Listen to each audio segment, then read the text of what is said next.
Welcome to VSOW. Today we're embarking on a deep dive, really getting into one of the world's most visually striking and culturally complex traditions. I'm talking about the Day of the Dead, or Dia de Muertos. It's definitely one of those traditions that people think they know. You see the sugar skulls, the marigolds everywhere. But the reality, as our sources really show, is so much richer and, frankly, more debated than most people realize. It's a tapestry. Ancient rituals, Spanish Catholicism, modern politics, even Hollywood. It's all woven in there. Absolutely. And the core celebration, it's centered around November 1st and 2nd, typically. Though, as you mentioned, there's variation. Some places, especially with strong indigenous connections, might observe it from, say, October 31st right through to November 6th. Right. And the essence is families, friends, gathering to remember loved ones who've passed. But it's not somber, which often surprises people. It's festive, humorous even. People share funny stories, maybe slightly absurd anecdotes about the departed. It's a celebration of them. And that timing is key, isn't it? It falls smack in the middle of the Christian period of All-Hallowtide, All Saints' Eve, All Saints' Day, All Souls' Day. Exactly. And that convergence immediately throws up the central question, the big debate that runs through so much of the academic work on this. Which is what we really want to unpack today. Is Dia de Muertos fundamentally rooted in pre-Hispanic indigenous practices, Aztec influences? Or is it more of a local take on Spanish All-Hallowtide customs, something that got, well, rebranded in the 20th century for nationalist reasons? It's a huge question, and it matters globally. I mean, UNESCO recognized its significance back in 2008, putting it on the Intangible Cultural Heritage List. So our plan today is to explore those contested origins, really unpack the symbolism of the altars, the ofrendas, and then look at how it's transformed, especially how it's used now for social and political commentary, even outside Mexico, particularly in the U.S. Okay, so let's dig into those origins first. The contested part, starting with the view that sees it as a blend, a syncretic mix of indigenous and European traditions. Right, the syncretic perspective. It doesn't deny the European influence at all. I mean, the dates, November 1st and 2nd, clearly line up with Catholic tradition. That's undeniable. But proponents argue there's solid evidence of pre-Columbian festivals that had a very similar spirit, maybe even timing. Like the Aztec traditions. Exactly. Our sources point out the Aztecs had, well, a pretty packed ritual calendar, at least 6 different celebrations that honored death or the dead in some way. And there's one specific festival that seems particularly relevant. Yes, Quechole. It honored Mixcoatl, the god of war, and its timing is interesting, roughly October 20th to November 8th, so it overlaps. And it wasn't just the timing, right? There were practices involved, too. The sources mention altars, placed near warrior burial grounds, with food offerings, tamales specifically. The idea was to help the dead on their journey. Sound familiar? It certainly does, and the structure, too. Yeah. The Aztec calendar had specific periods for the dead. Yes, 2 whole 20-day months. The 9th month was dedicated to children who had died, and the 10th month was for adults. And that's a really strong link, isn't it? Because in Mexico today, November 1st, All Saints' Day is specifically for deceased children, Los Angelitos, the little angels. While November 2nd, All Souls' Day is for the adults. That specific age-based division across those 2 days is pretty unique to Mexico within the broader Catholic observance in Latin America. It suggests a deeper root. And this idea of continuity, it wasn't just obscure academic theory. It had prominent champions. Oh, absolutely. Nobel laureate Octavio Paz, for one. In his famous work, The Labyrinth of Solitude from 1950, he strongly argued that Dia de Muertos wasn't just imported. He saw it as a direct continuation, maybe modified, but a continuation of those ancient Aztec festivals. He felt the Mexican relationship with death was fundamentally different. But there's a strong counter-argument challenging this neat continuity. Historians, anthropologists push back. They do. Someone like Ruben C. Cordova points out the obvious historical fact. The Spanish were incredibly zealous about wiping out indigenous religious practices. They tried very hard. So the argument then becomes, what actually survived? Exactly. Cordova suggests that maybe some European practices, older Spanish customs, survived best in the more remote, rural, indigenous, and mestizo areas, places where perhaps church oversight was less intense. And because they persisted there, later observers mistook these archaic Spanish customs for being pure indigenous traditions. That's the idea. Because they'd perhaps faded elsewhere in the Spanish colonial world, but survived in these pockets, they looked uniquely Mexican or indigenous later on. Which leads us right into the revisionist theory, the one that says, no, this is mostly European and it was deliberately repurposed. Right. Historians like Elsa Melvito, Agustin Sanchez Gonzalez, they trace the core traditions primarily back to medieval Europe. They point to very similar customs altars, special foods, skull imagery happening on the same dates in Spain, across Catholic Southern Europe, and other parts of Latin America. They draw parallels with things like the dance macabre. Precisely. The Dance of Death. That medieval European allegory life and death personified by skeletons. They argue that the constant presence of kalacas, skeletons in Dia de Muertos, owes a huge debt to this European artistic and religious tradition, reminding people of mortality, not necessarily purely pre-Hispanic. And Malvito specifically takes it a step further, doesn't she? Arguing that things like skull-shaped sweets and bone-shaped bread were already common in Catholic Europe for All Souls' Day. Yes, and this is where the politics really kick in, because her theory, and others like it, suggests the modern version of Dia de Muertos we recognize today is actually a much more recent creation, a 20th century political project. The so-called Cardenist invention. Exactly. Named after President Lázaro Cárdenas, whose administration was in power in the 1930s. Malvito argues forcefully that his government deliberately fabricated or heavily emphasized certain aspects of the tradition. Why would they do that? What was the political context? Well, it was driven by a couple of key things. First, the post-revolutionary ideology of indigenismo, this push to celebrate and integrate indigenous culture into the national identity, often for political purposes. And second. Left-leaning anti-clericalism, a political stare against the power and influence of the Catholic Church. So the goal was to kind of nationalize the holiday, cut it off from the church. That's the argument.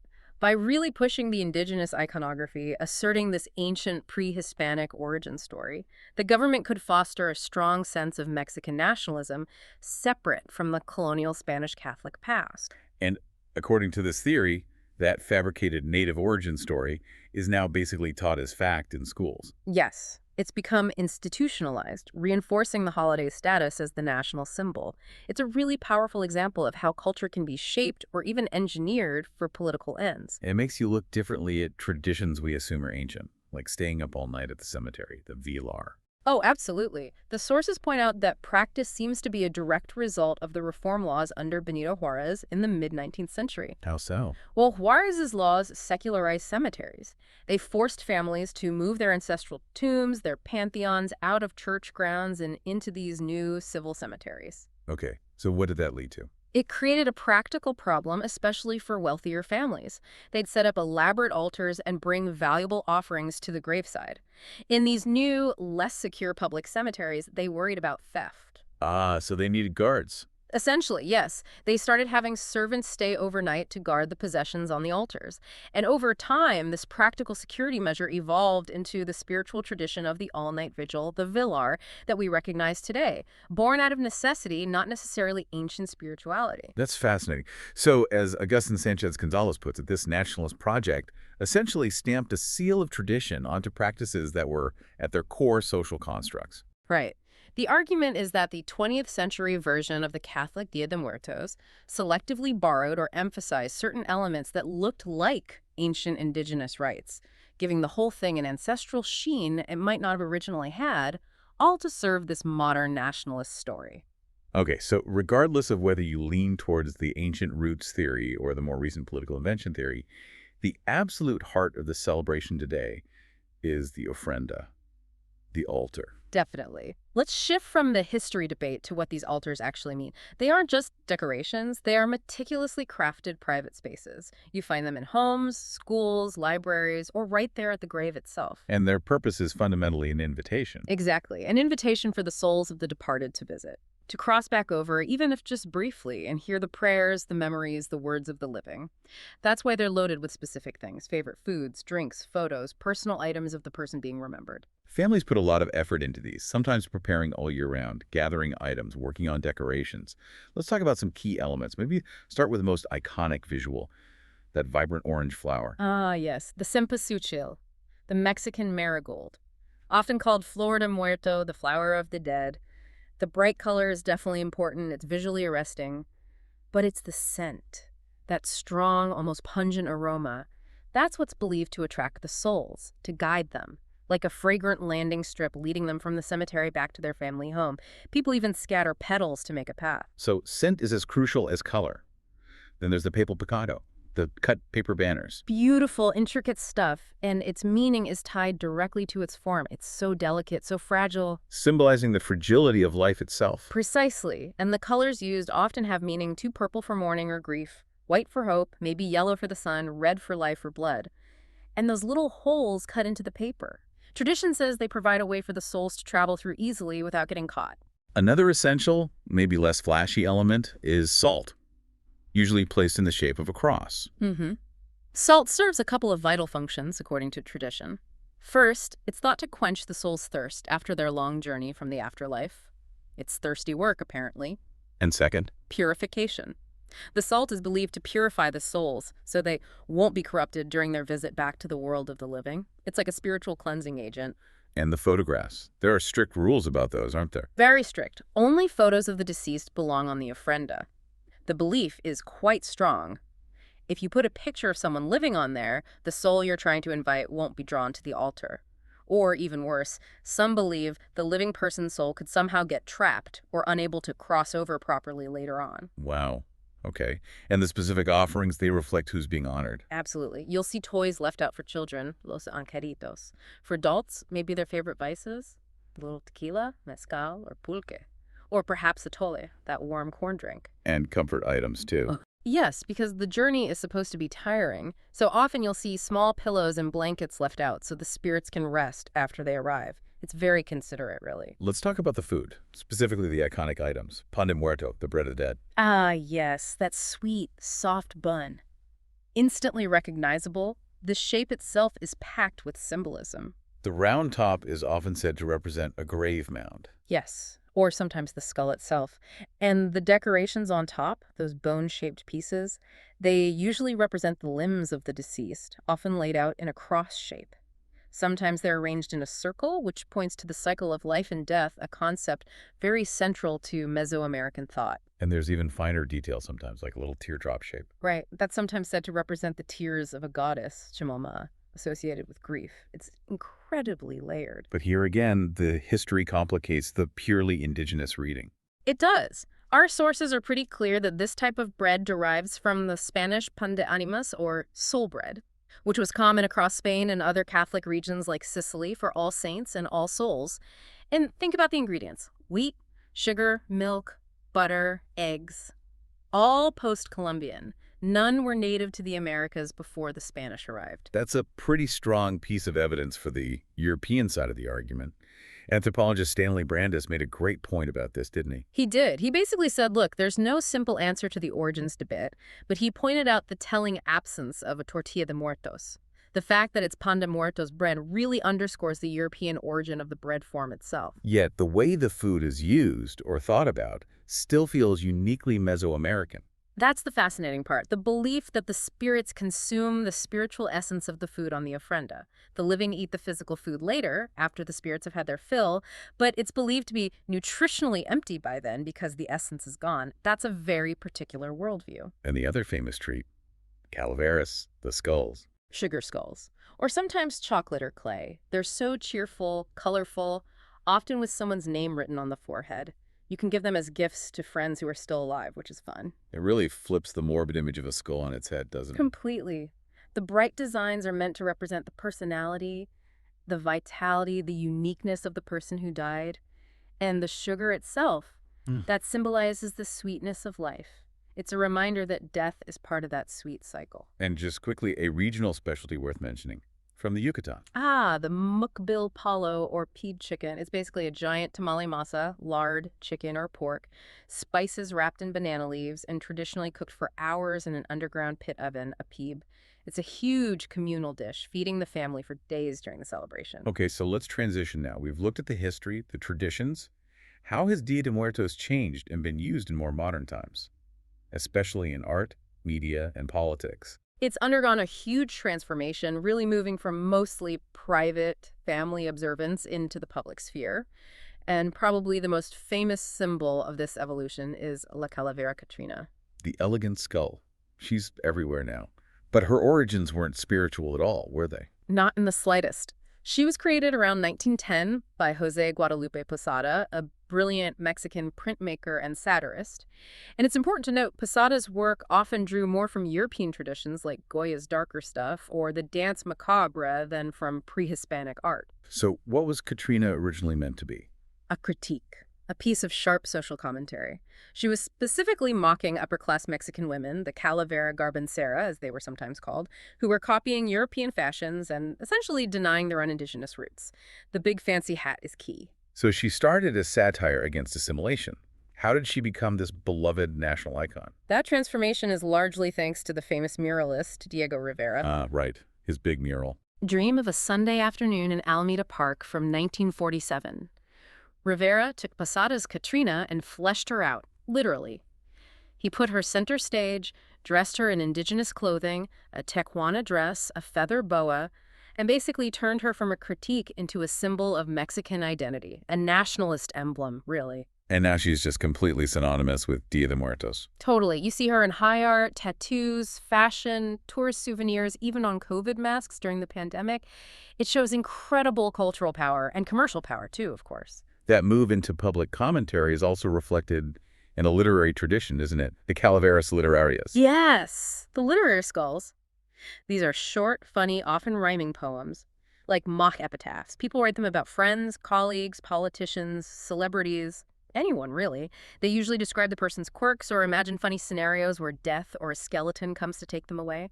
They're often done as school assignments now. But historically, they had a sharper edge. Oh, definitely. Back in the 18th or 19th century, and even later, they were a key way for people to voice political dissent. You can write these funny, anonymous verses criticizing corrupt officials or the rich elite and get them published in newspapers. So using humor and the theme of death as the great equalizer to make political points. Exactly. It was a relatively safe way to critique power structures publicly, using this traditional festive form. Now, let's talk about modern media's role, because it's had this really weird circular effect on the celebration itself, the pizza effect. Yes, the pizza effect. It's a great term for when something from a culture gets adapted or represented externally, and then that external version influences the original culture back.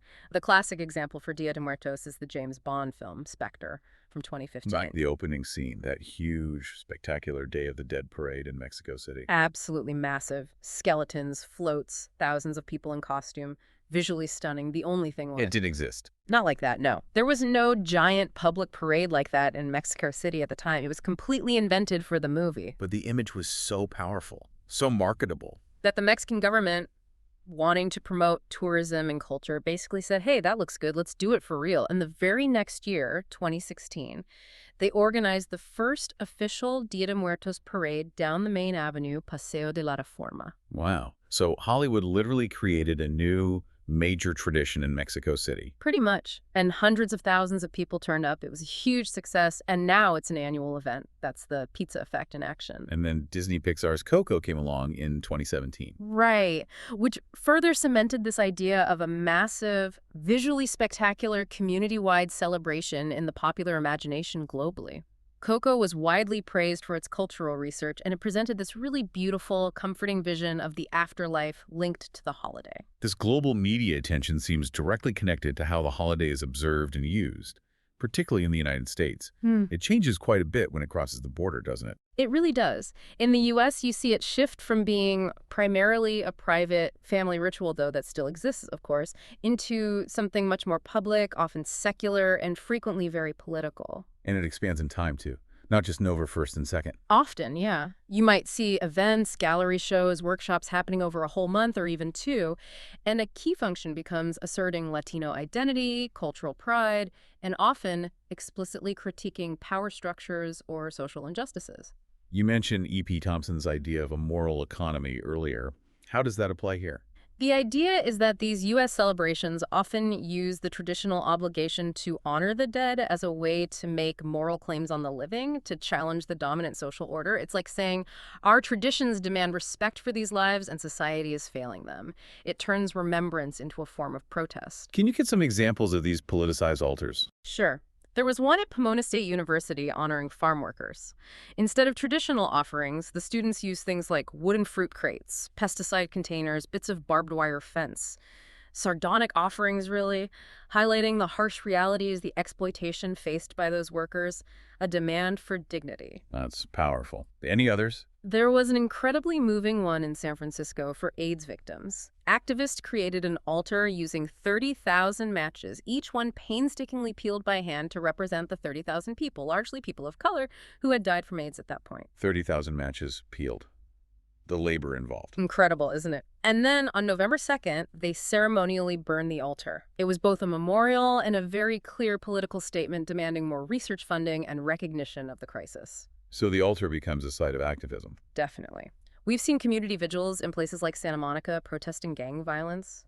Using the moral framework of Dia de Muertos actually led to negotiations for a gang truce, with demands for better jobs and education to address the root causes. And maybe the most visible political use is at the U.S.-Mexico border itself. Sadly, yes. Activists hold vigils and create altars right there, protesting policies like Operation Gatekeepers, which increased border militarization. They place simple wooden crosses, often hundreds of them, to represent the thousands of migrants, nearly 3,000 officially acknowledged since 1994, likely many more who have died trying to cross. It's a direct confrontation, using the traditions of remembrance to condemn the causes of death. Exactly. It forces a spotlight on the socio-political reasons behind these deaths. There was an event in Holtville, California, in a field where over 200 unidentified migrants were buried anonymously, just marked John Doe. The organizers held a procession, used the Dia de Muertos framework to demand dignity, identification of the bodies, and challenge the indifference. It's saying, honoring these dead means changing the system that led to their deaths. Now, while Mexico is clearly the epicenter, it's important to remember that similar traditions for honoring the dead around this time exist elsewhere, too. It seems to tap into a universal need. Absolutely. You see fascinating variations across the Americas, Europe, even Asia. Like in Guatemala, they have something quite unique. They do. On November 1st, the big thing is constructing and flying these enormous, incredibly colorful kites. Giant kites. The belief is they act as a kind of, well, telecommunication to heaven, helping the spirits find their way back, maybe carrying messages on the wind. Families also prepare a special dish called fiambre, just for this day, a very complex cold salad with lots of ingredients. And in South America, Bolivia has something with actual skulls. Yes, the Dia de las Ñatitas, the Day of the Skulls. This follows All Saints' Day, usually around November 9th. Families often keep the actual skulls ñatitas of deceased relatives at home throughout the year. They believe the skulls offer protection. And on that specific day, They take special care of them, crown them with fresh flowers, offer them cigarettes, coca leaves, alcohol. It's about maintaining a relationship with the physical remains, believing they still hold power and need sustenance. what about Ecuador? In Ecuador, especially among the indigenous Quechua people, families gather in cemeteries with food offerings. The really distinctive foods are colada morada, Which is a thick purple porridge made from black corn flour and fruits like blueberries, and they eat it with guaguas de pan. bread babies. Literally, yes. Hmm. Sweet bread shaped like little infants or people. Eating them is symbolic, feeding the child spirits, guagua means baby, and kind of reintegrating the dead into the family through this shared meal. And Brazil, Dia de Finados. Celebrated on November 2nd, it's generally more somber than in Mexico, more aligned with a traditional Catholic All Souls Day. People visit cemeteries, bring flowers, light candles. It's a respectful honoring, drawing on both indigenous and European Catholic roots. Okay, let's jump across the Atlantic. Italy, Sicily specifically. Sicily has the Festa dei Morti, the Festival of the Dead, on the eve of November 1st. It's really interesting for kids. Older relatives act like the spirits of the dead, the defunti, and they secretly hide sweets and gifts for the children to find in the morning. Like a spooky Christmas. Where do they find the gifts? Often in their shoes, or in a special wicker basket called a canistro dei morti. And the gifts themselves are symbolic. Such as? Things like ossa dei morti, bones of the dead cookies, usually almond-flavored and bone-shaped, and pupi di the chiquero sugar dolls, which might have Arabic origins, representing humanized souls. And fruta martorana, incredibly realistic marzipan shaped like fruits, or sometimes even ghoulish figures. And eating the sugar dolls has a specific meaning. Yes, it reflects that ancient idea of absorbing the dead, bringing them back into oneself through consumption, keeping their memory alive, quite literally. And finally, even further afield, the Philippines. Yes, undas, or aranam ngayumao. Because of the long history of Spanish colonization, it shares a lot with the general Catholic tradition, but also echoes some Mexican practices. Filipinos go to cemeteries, clean and repair the tombs, offer prayers, flowers, candles, food. And it's a family gathering. Very much so. Often, whole families have reunions right there in the cemetery, feasting and spending time together, much like you see in Mexico. It shows how these traditions spread and adapt across vast distances. So wrapping this all up, what we've really seen today is this fascinating duality. On one hand, the deep, persistent debate about the origins, is it ancient, indigenous, or a more modern political construct? Right. And alongside that, we've unpacked the incredibly rich, layered symbolism of the ofrenda, discovering that even things we assume are ancient, like the all-night vigil, might have surprisingly recent practical roots. And maybe most importantly, we've tracked how this tradition lives now, how it's become this incredibly potent way to affirm cultural identity, but also, especially as it moves globally, a powerful tool for political expression and social critique. I think its real, enduring power lies in that ability to hold opposites together. Life and death, grief and celebration, the past and the present. It doesn't shy away from mortality. It turns it into something vibrant, communal. And the modern evolution, spurred by films like Spectre and Coco, shows that tradition isn't some static thing set in stone. It's alive. It's constantly being reinterpreted, reinvented. It's a narrative tool. Which brings us to maybe a final thought for you, our listener, to consider.